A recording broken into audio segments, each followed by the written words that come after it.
Hey, Jarv.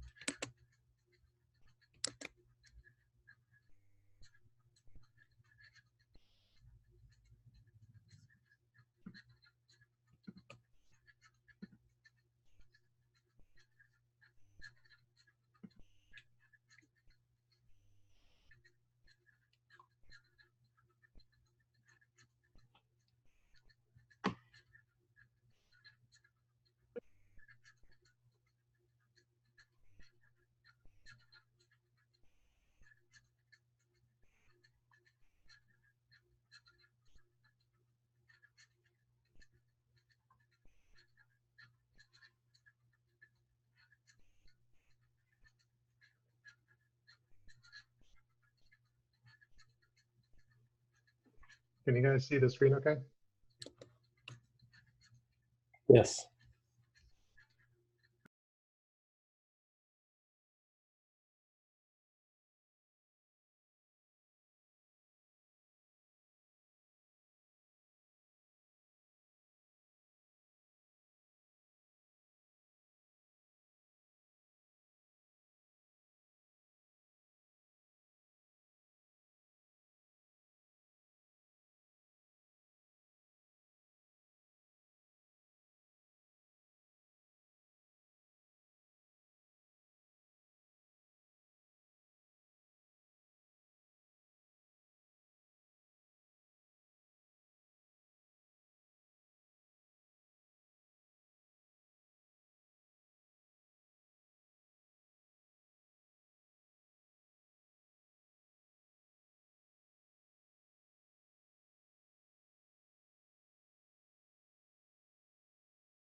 Okay, it's time, so let's get started.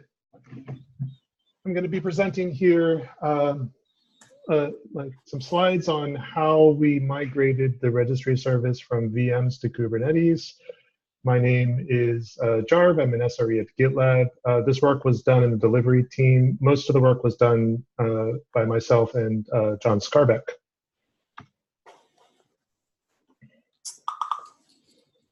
So to kind of give you some history of why we chose the registry and how we had things configured prior to running in Kubernetes, we were running on VMs, the registry service, and it wasn't auto-scaled. It was pretty low maintenance, I would say. We didn't really have any problems with availability or performance, but we chose the registry service just because it's relatively simple, and this is the first time we decided to run Kubernetes. The first time we tried to run Kubernetes in production. So, Alex, you were on mute. Yeah, sorry, guys. Thank you. Thank you. So to start off, I guess, just to kind of give you an idea of what we're going to be covering here, we're going to be talking a little bit about the registry service, how we configured registry to run in Kubernetes, talk a little bit about dogfooding application features, and then last, we're going to kind of go in detail about how we did this transition from VMs to Kubernetes without any downtime. To start off, I'd like to just give you very kind of quick primer on how the registry works. The registry is not something we developed ourselves. It's developed by Docker, and we just repackaged the Docker distribution as our registry service. I kind of wanted just to kind of walk you guys through how a typical interaction with the registry works for the client. First off, your Docker daemon makes a request to registry.gitlab.com. This would be for like a Docker pool.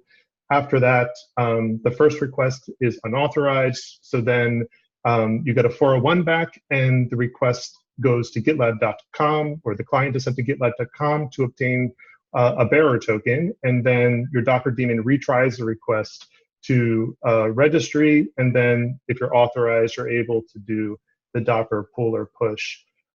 So just things to note here is that one is that registry is a stateless service. It doesn't hold any state. All of the images are stored in object storage. And two, there's no internal communication between registry and GitLab.com. So all of the interaction between GitLab or GitLab Rails application and registry are done through the public APIs. GitLab talks to the registry API, and then your client talks to GitLab over the public API.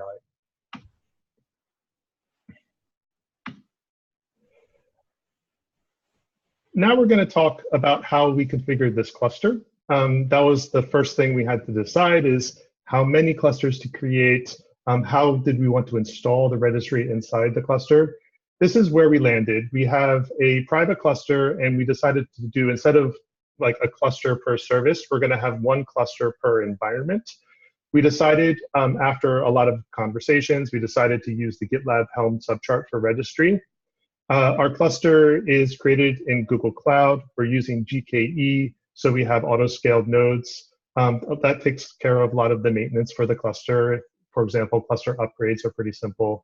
Last year, I just mentioned that we actually have 3 namespaces that we created in the cluster.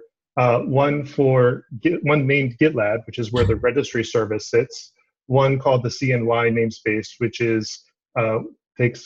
serves internal traffic for registry. By internal, I mean some predefined groups that we use here at GitLab. And then we have another namespace for all of the monitoring that includes Prometheus and Alert Manager. So next, we have the cluster. Next, we need to configure it somehow. And we also had a lot of discussions about how to create pipelines for configuration. Where we landed is that we have 2 pipelines, one for Terraform and one for Kubernetes configuration. The reason for this split is that instead of, you might be wondering, like, why not just put everything in a single pipeline? The reason is because we wanted to use our existing Terraform infrastructure, Terraform config. All of our network configuration was already in our pre-existing Terraform project and Terraform pipeline. So we just leveraged that. So we provision all of the Kubernetes resources in Google Cloud using Terraform like we have now. That creates the cluster. It creates the network configuration. It sets up the cloud NAT for outbound network access. And then we have the Kubernetes pipeline, which is a separate project that takes care of applying all of the Kubernetes configuration. And I'm going to go over that in a bit more detail later on. But and I just wanted to note here is that both of these projects are mirrored on another GitLab instance called ops.gitlab.net. We commit code to gitlab.com, but then that code gets mirrored to ops, and this is where the actual pipelines that do the deployment run. The reason why we do that is because we want to be able to deploy services if gitlab.com is unavailable. So this provides us that safeguard. But I would say most of our interactions are with gitlab.com. It's just that the pipelines are running on ops.gitlab.net. So here we're going to walk through exactly how we apply a configuration update to the cluster. So we use Helm and using local tiller. This is very similar to GitLab auto deploy and auto DevOps. We have a pipeline for a project that has different stages. The first stage is dry run, then we deploy to our non-prod environments, then we deploy to our CNY or CNY stage, and then we deploy to the main stage. So I'm kind of just going to walk through each stage one by one because it might be interesting for some people to see how they work. The first stage is this dry run stage. This just does Helm with the dry run option as well as a Helm diff. And this allows us to see what pending changes will be applied for the non-production environments as well as the production environments in the later stage. You see that in this example, I said like, I have here like added annotations. This was a Helm chart update that we did recently. So when we did a Helm chart version bump, we were able to see these changes and to confirm that they are what we think they should be. And then after the dry run stage, then we have our deployment stages. And you can see here on the left, you have the non-prod deploy stages. Those are like staging and pre-prod. Then we go to the CNY Stage, which is the for groups that we set for CNY traffic, and then we have the production stage, which is a manual job, and we trigger that when we're ready to promote from the CNY stage to the main one. A couple things to note here is that we do incremental rollouts to avoid disruption. If there's a failure at all, and we did a lot of testing for this prior to the rollout. If, for example, there's a bad version of registry that fails the health check, or if there is a config problem, Helm will automatically roll back the deployment. So this is pretty handy, and it's something that allows us to be like very careful for these configuration and version upgrades. Here I'm going to touch a little bit on Auto DevOps and the features that we're using in the GitLab application. So, so I have like two screenshots here. One is the terminal in the GitLab application. The other is the deploy board. You can see that there's some red pods. Those are evicted pods. But this was just, they just happened to exist at the time I took the screenshot. We are using a bunch of features, and there's some features that we decided not to use. And I would say the features we're using most heavily are, of course, pipelines and ops environments. We also added container scanning. So in our configuration pipeline, we have the Auto DevOps container scanning, which takes the registry image and scans it for known vulnerabilities. We do use the Kubernetes integration, as you can see with like this deploy board. This is connected to the ops GitLab instance. And it allows us to see the different environments, to see the different pods that are running in the cluster. And it also allows us to see like the web terminal and things like that. And there are like a couple things we decided to hold off on using. One is the auto deploy shell scripts, just because we didn't find that they were flexible enough for our use, and also the integrated monitoring. And this is something that we hope to like utilize better, and we opened up a bunch of issues and also some feature issues, and you can see that in the link on the slide. So the transition, I just wanted to give you kind of an overview of before and after. We're just going to kind of walk through how this transition happened. We have VMs on the right and the cluster, VMs on the left and the cluster on the right. So to start off with our old VM configuration, what we have is registry, which is a public endpoint that has that's serving traffic for all of the registry, and there's TCP LBs. Underneath that is a fleet of HA proxy LBs, and then we have our two stages, the main stage and the CNY stage. This is what we had previously, and I also put like approximately how much traffic we get. 350 requests per second for the main stage, and a very small amount of traffic for the CNY stage, since that's only groups that we use internally. So what we did to start with the transition is that we introduced this new cluster with these two namespaces.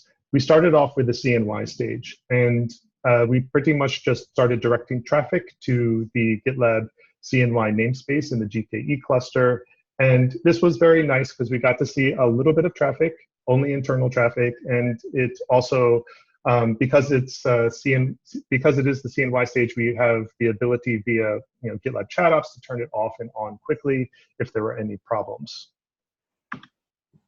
Following that, we hooked up the main stage to the cluster and the VMs, and we used HA proxy server waits to slowly start like scaling traffic to the cluster. We did this over the course. This whole transition took about 3 days. By the time we were doing like this percentage change with weights, it took probably, I think we estimated it was going to take about a day. It ended up being about 2 days.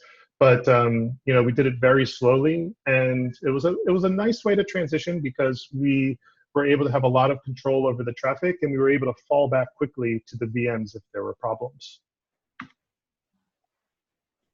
This slide touches a little bit on the configuration, and there's probably a little bit more detail here, but from a high level, it just talks about how we do the auto scaling, how we set up CPU requests, and how we set up the readiness liveness check.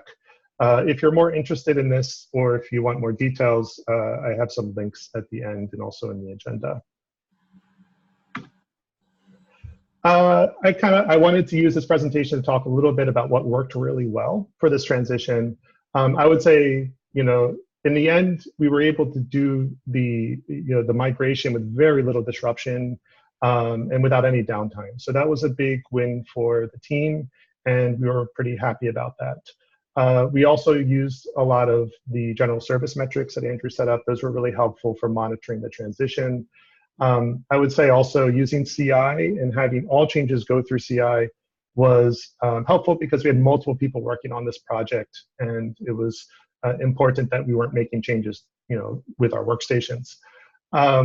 We used the official chart for GitLab. This was really nice because we also pushed changes back to the chart that I think will benefit the community.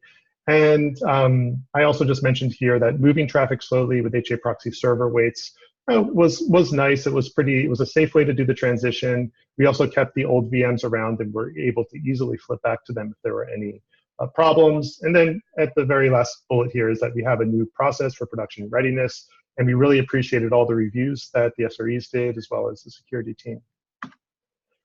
And then I just wanted to note some lessons we're taking to the next service migration. And these were some problems that we had through the process and we worked through, but I would say before we do the next service, we're going to be absolutely sure that we are more careful with the requests for CPU and memory.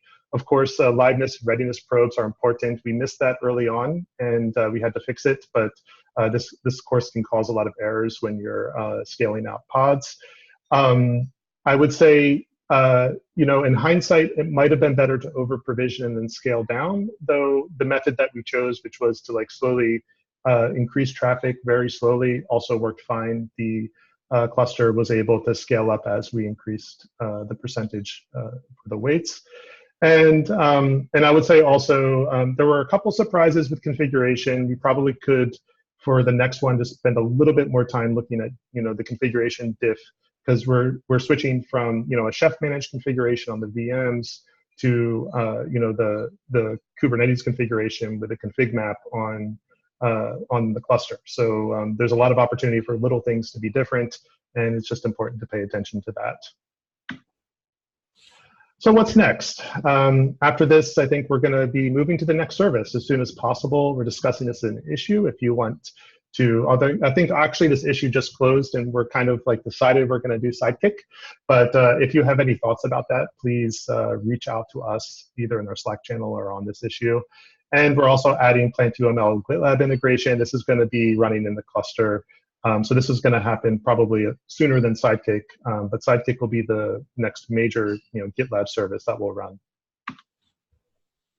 So there's a lot more to cover here, and I'm not going to be able to go through, or I wasn't able to go through all of this, but a lot of it's covered in our production readiness review. So if you're curious about any of these topics, just check that out. And there's also the change issue for the actual rollout if you want to see how that evolved and how that went. And then we have all of the issues in our epic. And again, we have a board that's tracking auto DevOps bugs and features that we found during the transition. So that is the presentation. And let me stop sharing. First, I'm going to look at the chat.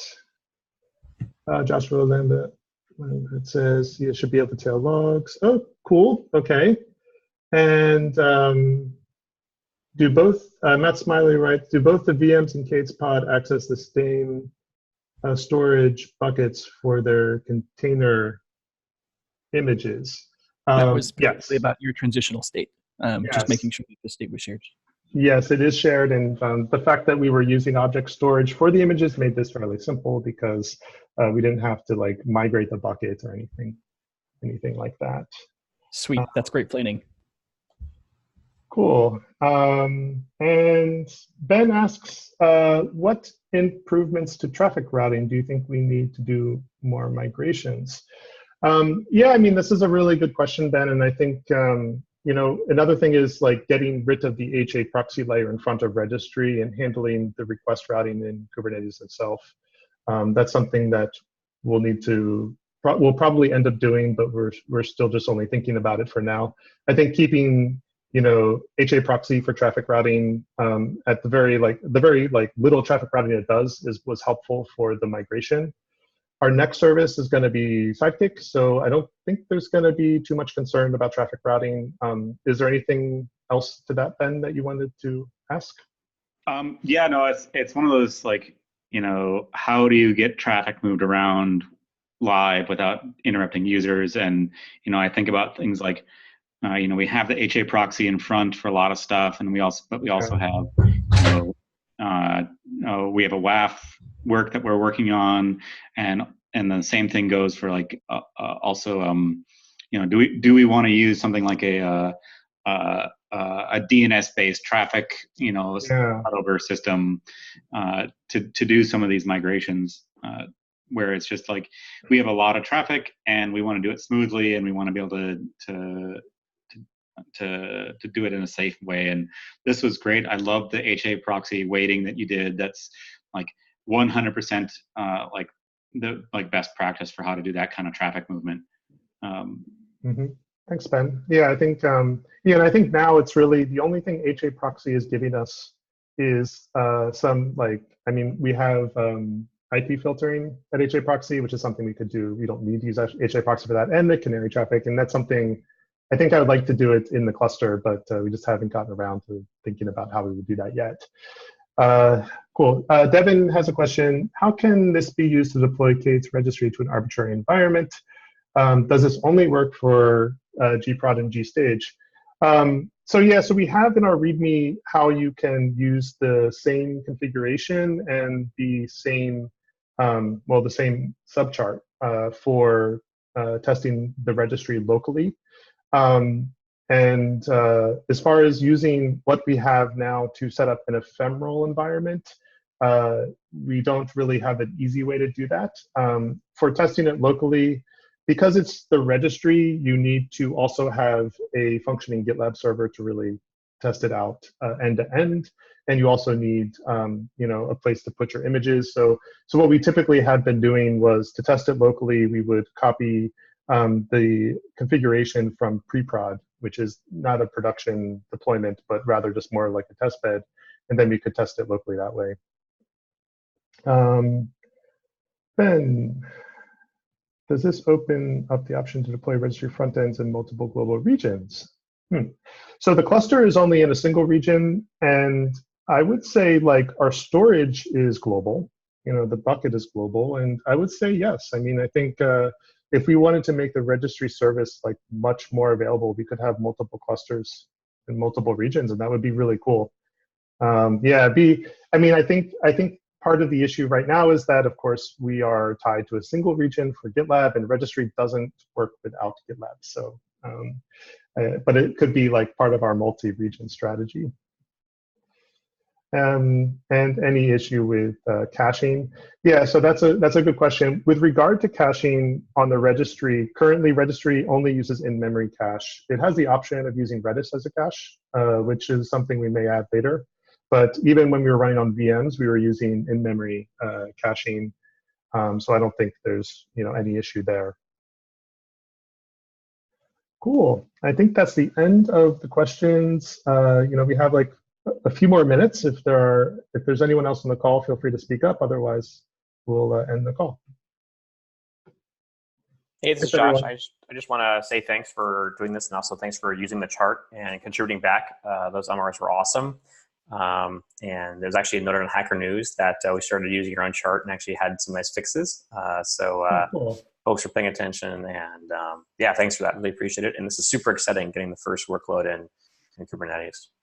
Cool. Thanks, Josh. Thanks, everyone.